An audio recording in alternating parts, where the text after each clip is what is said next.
Bonjour, je suis Stéphanie Vigne, directrice de la Gym du Mental, métacoach et formatrice neurosémantique. Et aujourd'hui, je voulais vous parler d'un petit sujet, la brouette ou le pouvoir de l'intention. Alors, je vais commencer par vous raconter une petite histoire. J'étais, il n'y a pas longtemps, sur un chantier comme on peut en voir partout ailleurs, avec des pierres, des sacs de sable, bref, des engins en tout genre, comme sur un chantier. Et j'observais deux personnes qui avaient la même activité. Elles poussaient une brouette de sable, mais une brouette avec plein de sable à l'intérieur. Ces deux personnes avaient chacune leur brouette chargée de sable.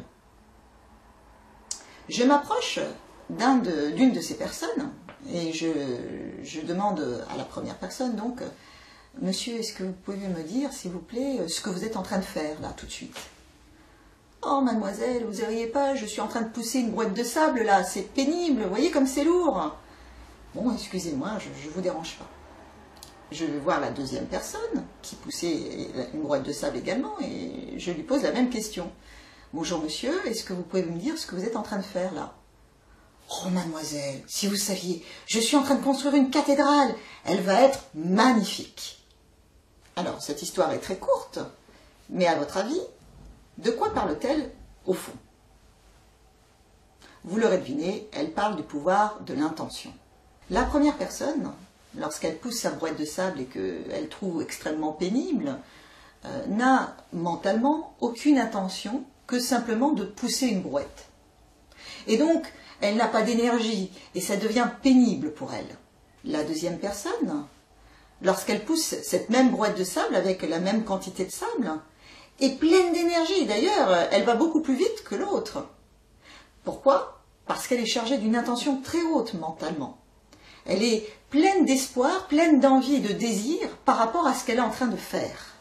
Cette personne ne regarde pas l'idée de pousser une brouette. Elle regarde plutôt ce que ça va être, ce que ça va devenir, quelle est l'intention par rapport à l'action qu'elle est en train de mener. Et cette fameuse intention lui donne de l'énergie, lui procure ce désir et cette motivation d'avancer.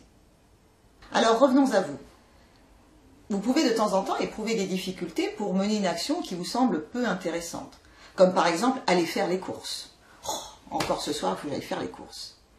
Maintenant, si vous pensez à l'intention que vous pouvez y mettre derrière, faire les courses, mais c'est peut-être pour nourrir mes enfants, c'est pour acheter de la nourriture afin de préparer un bon repas.